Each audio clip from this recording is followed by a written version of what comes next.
from Dorado, Puerto Rico, and I'm just doing this little quick video on lead acid batteries, and the title is not clickbait or anything. Lead Flooded lead acid batteries fart. Okay, now what happens is flooded lead acid batteries, they have inside, they have sulfuric acid. And many times, if the battery is being charged, let's say a little too fast, or if it's going through an equalization mode, it will expel gases. And the gas sometimes smells like rotten eggs, like a fart. It smells like literally like a fart, mixed with a little bit of acid. When you've been dealing with lead acid batteries for a while, you'll know and you'll recognize the smell, and it's a telltale sign of that the battery, that something's going on. In my particular case, this week, one of my batteries from my battery bank, okay, which was actually the one over there in the corner, it went bad. But the first sign of it was that I smelled the fart. I smelled the battery fart. And once I smelled the battery fart, I smelled it and said, "Damn, it smells like egg, rotten eggs." And then, I smelled it. It smells like rotten eggs, but a little bit of sulfuric acid. So I go into the battery over here, and I put my hand on it, and I touched it, and it was gurgling and it was bubbling, you know. And I said that battery just went bad. Okay. So I had to disconnect it and I removed that battery and I got a replacement and I bought a brand new Die Hard. Now, Merry Christmas, Joe Biggs. So what happens is, okay, what I did there, and that's really frowned upon. They say that when you have a battery bank, you replace them all at the same time and not mix older batteries with new ones. I understand that, I get that, but guess what? If you ain't got the money for that shit, you got to do what you got to do. So I replaced it with a new one. Okay. Now, the advantage that I have is that my battery bank is actually oversized for my needs. So even though these batteries, the ones that say Autocraft, even though those are older, but they haven't really been, cycled very hard. Because during the day you got the sun, so you're really not using them. And then at night, my loads are very light, which is just like a little freezer and some light bulbs. So even though these are older batteries, they're still in very good shape, and they've been very, very well taken care of. So right now I have one, two, and three new batteries that are Die Hard. The other ones that say Autocraft are the older ones. Okay, because Advanced Auto Parts used to brand them Autocraft, and now they have a deal with Die Hard, so they're now Die Hard, but it's the same exact battery, same model, same everything, just a different sticker.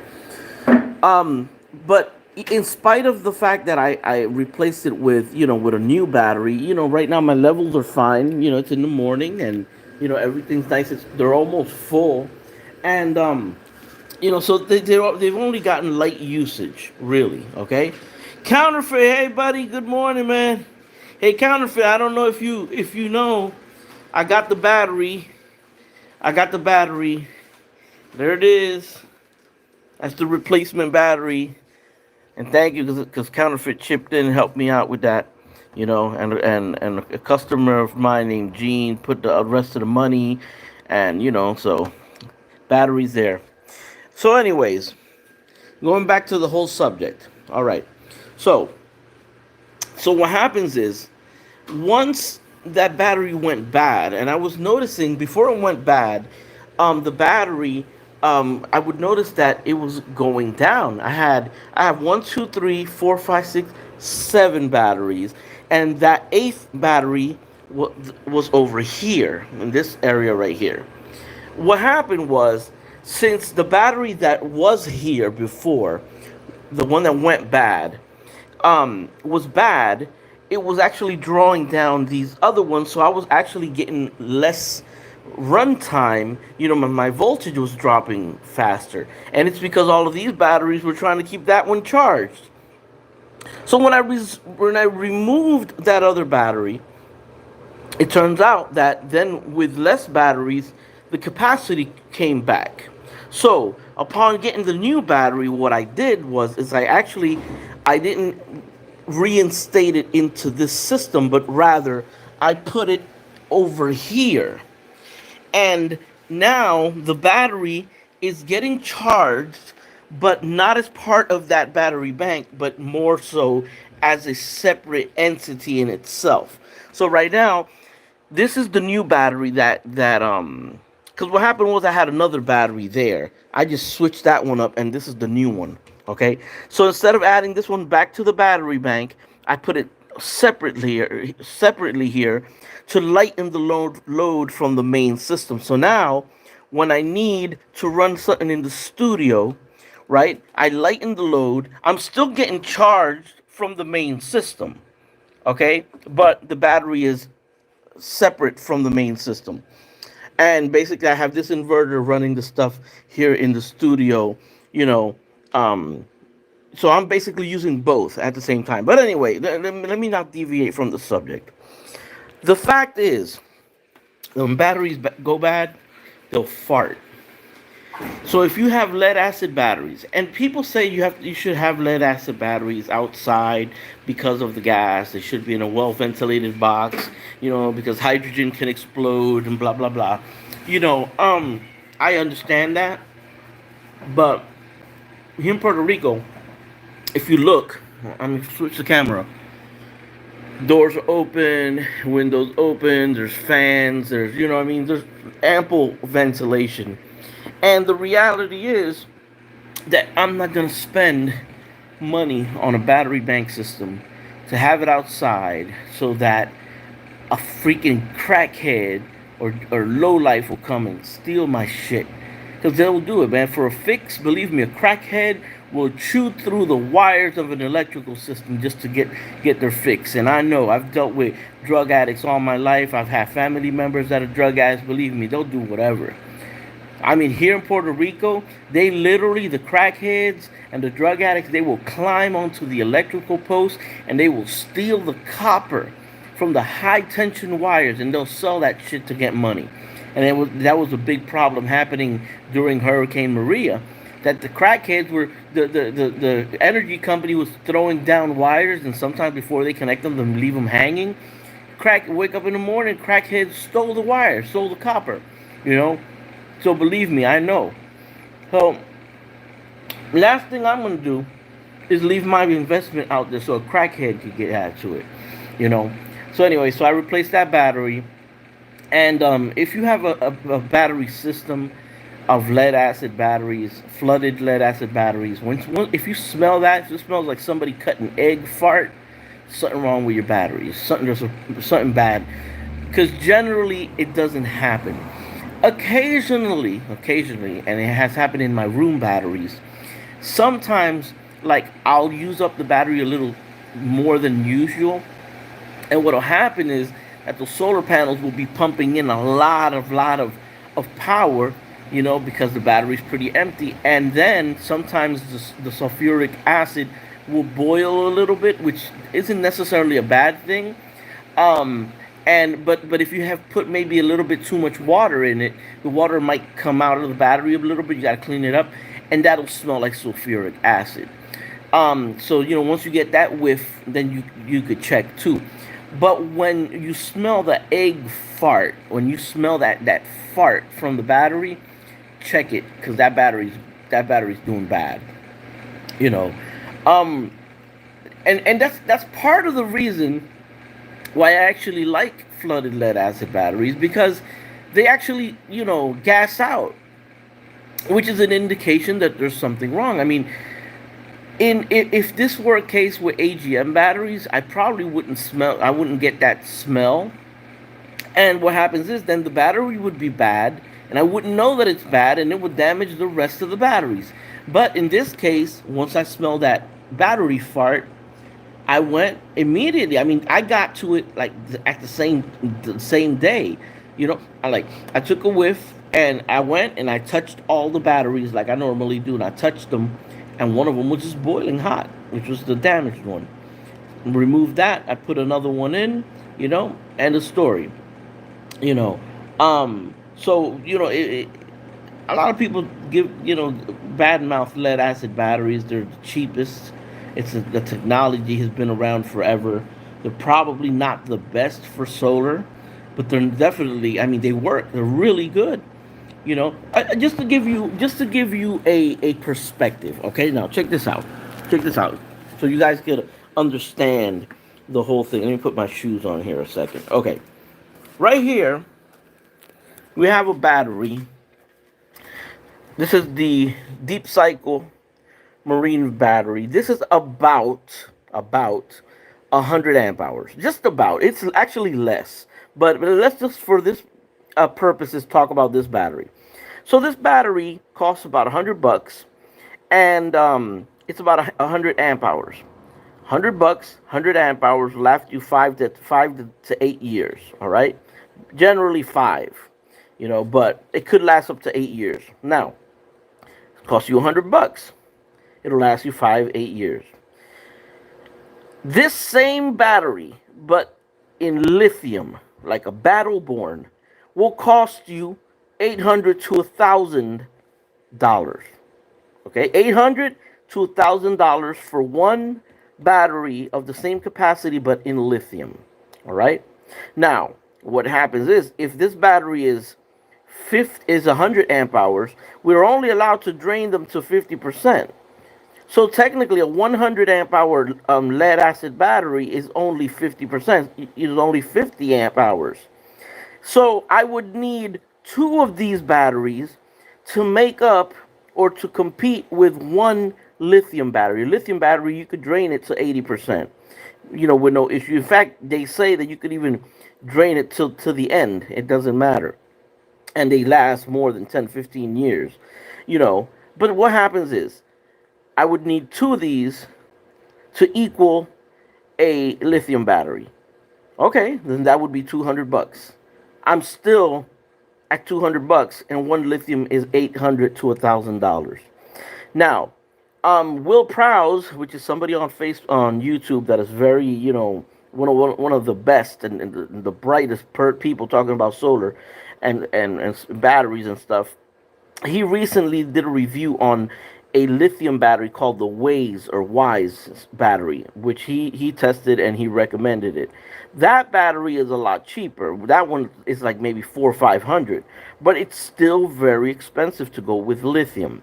You know, the other thing about lithium, and I don't hear anybody talk about it, is okay. This right here, this is analog. It's basically a case with sulfuric acid and some freaking cells made out of lead plates and some a chemical, and sulfuric acid. There's a chemical reaction, it produces electricity. Now, a lithium battery isn't like that. A lithium battery, it has the cells, but right inside it has like a circuit board called a BMS, you know, and the problem with the BMS is that it's a circuit.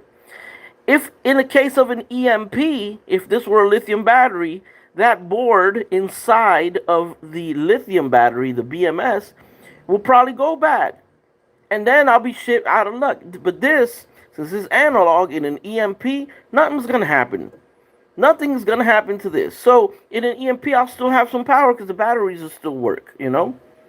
Counterfeit says, but in an emergency, you can use all 100 amp hours of a lead acid battery. Yeah, you can use all in an emergency. The problem is, counterfeit, and this is what happens. This battery is, let's say it's 100 amp hours. Okay, if I drain it all the way to 100%, that does damage to the battery. Not totally, like it's going to become useless, but it does damage the battery. But the main problem with that is that the chargers that they sell now, the smart chargers, these chargers, if it's less than 10.5, if your voltage is at 10.5 or 11, then this might not recognize the battery and it won't charge it. You see what I'm saying? So then you would need to go and find one of them old school, analog, dumb chargers that have no microprocessors, and I would have to force the energy into there with a dumb charger, which I don't have. But otherwise, if I drain it down too low, the charger will not detect the battery. So that would be a huge problem. See, now the chargers nowadays are smart chargers. They're called maintainers. And these chargers, you can leave them on 24/7 because they're microprocessor controlled, and you can leave them on 24/7 and they'll shut off and they'll keep your batteries at a trickle charge. But the dumb chargers don't have that. They just put out energy. So if you leave a dumb charger connected to your battery and you forget about it, that thing's gonna explode. Not with this, not with a maintainer. You can leave this on 24/7. Right now it's charging at 4 amps, and once it's done, it'll turn green, but it'll continuously monitor the battery. So if it ever dips down below, the optimal charge, this will just like trickle charge it up again.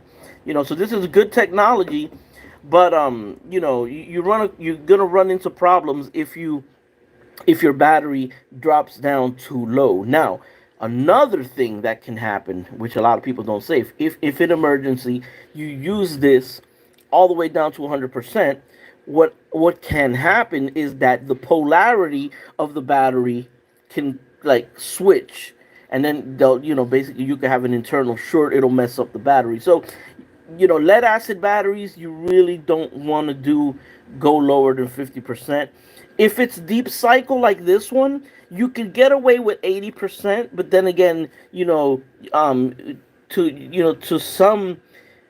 some degree of damage to the battery. Now, that being said, this is not a true counterfeit. So your charger is running off your solar system. Yes, yeah, counterfeit. I don't have power in my house. I am not with the energy company. You know, I run everything off solar. So right now, this charger is running through here, and this is connected to my main system. Look, if I'm gonna show you, I live totally. When I say like totally off grid, I'm gonna show you. I'm gonna show you. Hold on, give me a second. I'm gonna go outside so you can see my power line. You can see that it's cut. Hold on. All right, I'll flip it here. I don't know how well you guys can see there, but you see how that line is cut right in front of the sun? You see that? You see it's cut? That's my house line. So there is no power to the house. Okay? So I run literally everything off grid. Okay? Totally. All right, now look, I got my little Santa Claus on here. I got my Alpicool freezer. This little freezer.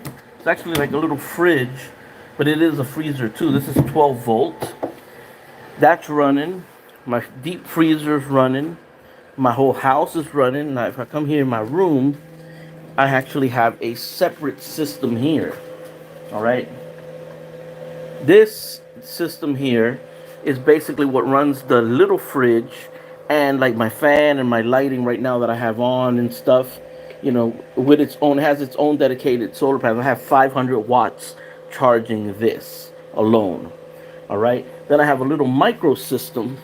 This little micro system has about a 60-watt panel, and I use this for an alarm and for a big spotlight that I have outside in case of an emergency, which this should be off. Actually, I just turned it on, but this is like a little motorcycle AGM battery. It's like what I call the baby systems. All right, so that's running certain things. All right, so right now the system is on. This system is running the fridge, and it is running this charger, which is charging this separate battery. This battery is not part of that system. This is just a separate battery, which has a 100-watt solar panel on the roof, and I use that for this inverter for little Christmas lights and anything that I need. So my main system is running this charger, which is charging this battery, okay, and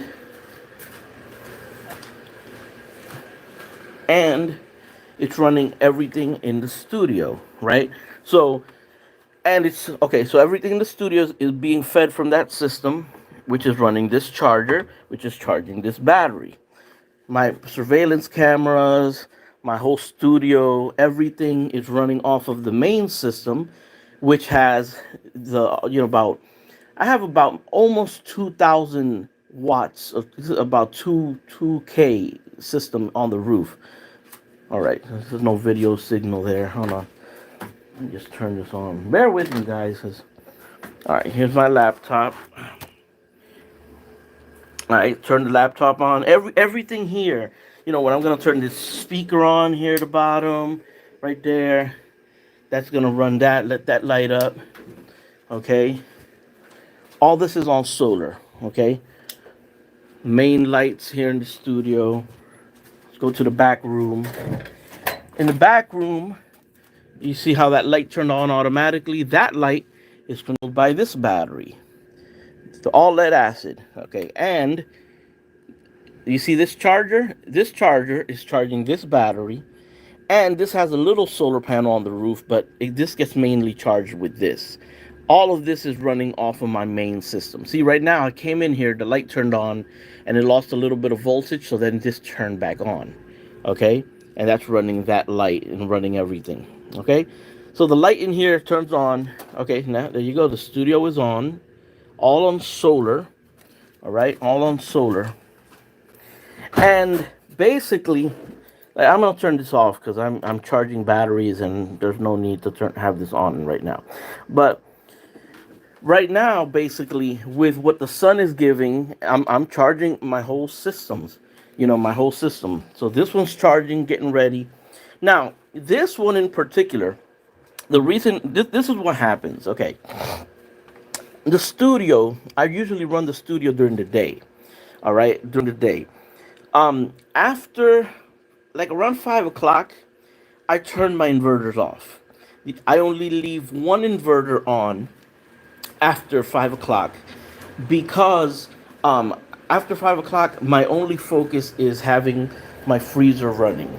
Okay, so the freezer is the only thing that I leave on, and it's running off of this inverter. Okay, that's the freezer running off of this inverter, running off of the main system, which is the one that had the damaged battery. That's why it was so important to replace the damaged battery because I can't. This main system carries most of everything in this house.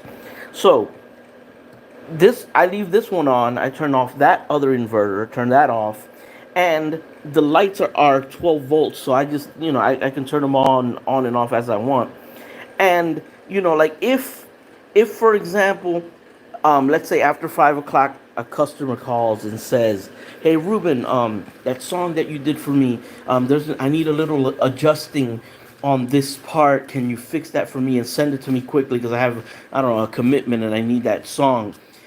So then, if since it's already after 5 o'clock and the sun went down, then I can say, "Yeah, sure." See, if I didn't otherwise, I would have to turn everything back on at 5 o'clock, which is a lot of power draw, and it'll, waste my battery charge.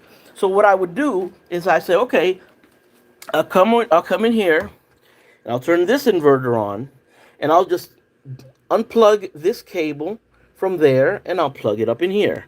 So now the entire studio, will run off of this one battery, okay, and off of this inverter, and I won't have to turn on my main system after 5 o'clock. So when I use this battery, it runs everything, after 5 o'clock, I would do like the bare bones. I wouldn't turn on the main monitor if I didn't have to, which I usually don't. Like if it's something simple, but it prevents me from having to turn everything on at night. But right now it doesn't matter. I mean, you know, and run things, so I could finish up some work at night if I have to, or anything else. Sometimes, all right, sometimes if I'm in the studio and I have everything on, even if it's during the day, let's say it's kind of cloudy, well, the battery here in the studio, if I put this to simply run the fan, all right, if it's only running the fan, it is actually a very, very big help because I'm not sucking that power out of the main system. I have a better control of this. Because you never want to um run out of juice on your main system. So I have like redundant systems operating at the same time. So, like for example, if in my house I have like a little system in practically every room, and we come over here, and in the bathroom I have this main system here. All right, this is the bathroom system. All right, what does the bathroom system run? Let me disconnect this because you can't. Bathroom system runs all this stuff. It runs the water pump. It runs off of this inverter. I have this light on here. You know, if I'm gonna use, like my clippers when I get a haircut, or let's say I'm just sitting in the John and it gets hot. Right there, I turn this on, and that fan will turn on while I'm sitting on the toilet. All right. So this is battery is very important.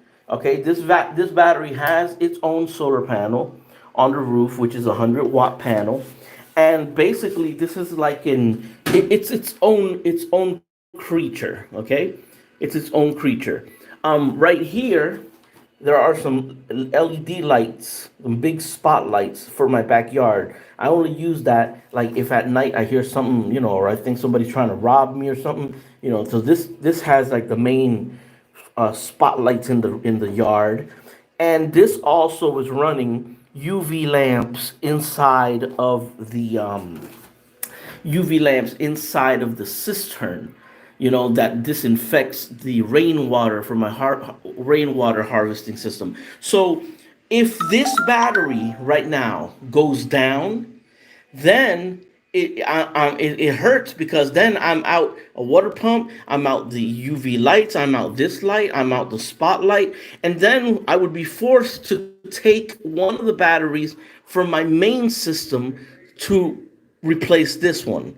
So right now, like this battery, I totally depend on this battery for the operation of many things, like the water pump and all the amps, the outlet that I use. I also, like, I brush my teeth with, and I use one of these little machines off electric, clippers.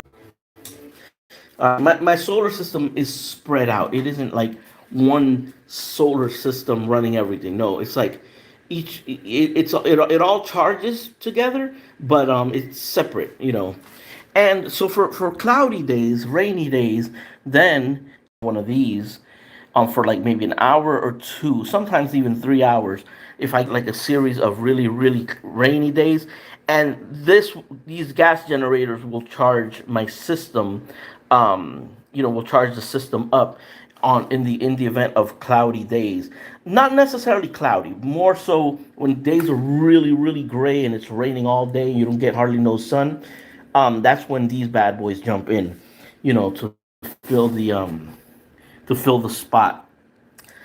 And that's how it works overall. When there's sun, I don't have to turn the generator at on. Yeah, I mean, there's been times that I go on 2-3 months without turning the generator on, because here in Puerto Rico the sun always comes out. But there are some gray days, and you don't want the batteries to be low. You don't want to do that. You don't want to damage them. So it looks more complicated than what it really is, honestly. You know, so right there, those are the charge controllers. I got one, two, three, four, five. I have five of them, because each of them is maxed out. So I have, right on this one is my main solar system, and then when I kept adding,